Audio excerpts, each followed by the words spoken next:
Dear delegates who have come from, I believe, 50 odd countries to participate in this biannual conference of inquiry. I remember Professor Mohan de Silva when he met me barely 3 months ago, when I, by coincidence or by providence, was conferred this title of Minister of Higher Education because of a cabinet reshuffle. In this country, we have many reshuffles taking place during a term of a government. So it was virtually a providence for me to be in this position. And excited Professor Mohan de Silva hurriedly sought an appointment to see me as I was announced the Minister of Higher Education. And I clearly remember the first thing he told me, "Sir, you are very fortunate. We are going to have a global conference on quality assurance in this country come late March." The excitement in the tenor with which he announced and the way in which he was so pleased encouraged me to look at inquiry and APQN and various other agencies who are involved in this exercise. And it is also entirely not by coincidence that His Excellency the President, who just left us, will be chairing the cabinet in a few minutes' time. I hope to join him soon, where in the agenda we have the cabinet paper presented by me, which was entirely drafted by Mohan, my colleague, together with the Universities Grants Commission and others, on the Quality Assurance and Accreditation Commission for Sri Lanka. So within a few minutes perhaps, we will have our own act. So that's a matter of pride for all of us. And that, given the situation where Professor Mohan told me barely 3 months ago about the laborious attempt he made to convince the authorities to award this conference to Sri Lanka. He was competing with China and Chile, I believe. So I'm sure none of you will regret this being hosted here, because you will soon see the beauty of this nation and the quality of its people, not to mention the quality of our higher education.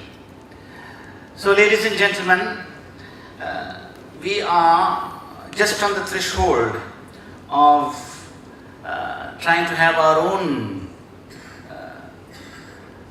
Quality Assurance and Accreditation Commission. And when you come to think of it, barely 10 years ago, I believe, those in the university system will testify to this, there was somewhat of a resistance to review and assess institutional and faculty members' performance, purely because some felt that it is an external threat to academic freedom. Our university system, like many others, has its autonomy. So sometimes some people try to interpret this autonomy to mean that nobody from outside should poke their fingers into our affairs. But then when it comes to quality, it's always good to have some peer review, to have some external supervision. And that's what quality assurance means. And that is what my colleague Mohan Lal and others have managed to do and produce this Quality Assurance and Accreditation Commission Bill, which will soon be approved. So, of course, we have our internal quality assurance units in our university system.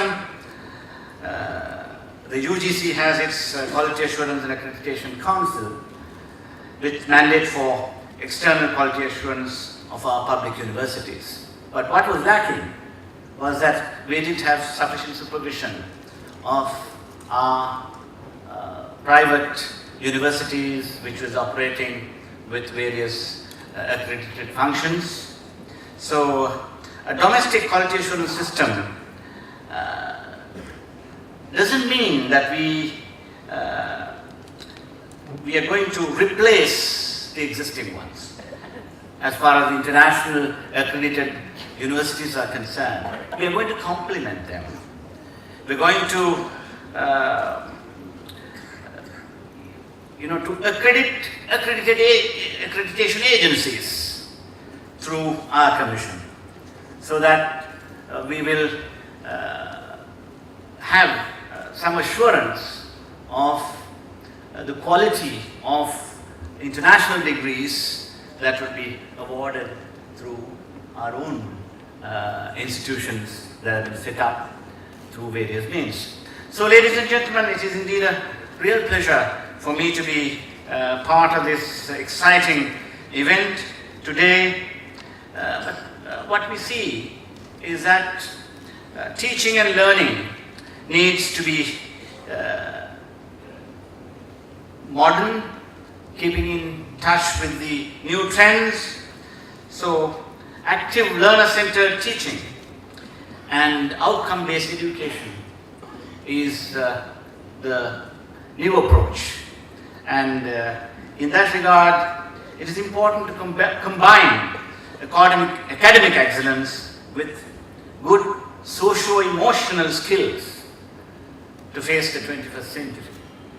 And that's what we ought to do. So therefore, it is important for us to have blended digital-based learning with online e-learning methods, as well as integrated with on-site face-to-face interaction with your students. So this needs to be done, and that's the new mode in which higher education is shifting. And countries like ours, we saw through the documentary that was presented the history of the development and trajectory of higher education in this country, regarding which we are all very proud. We are a lower middle income country, but in the league perhaps of the upper middle income countries in our human indicators.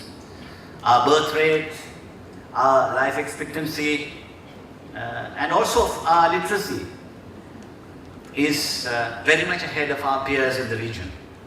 And therefore, ladies and gentlemen, you would be certainly pleased and proud that we were able to host this for you here in our beautiful island nation.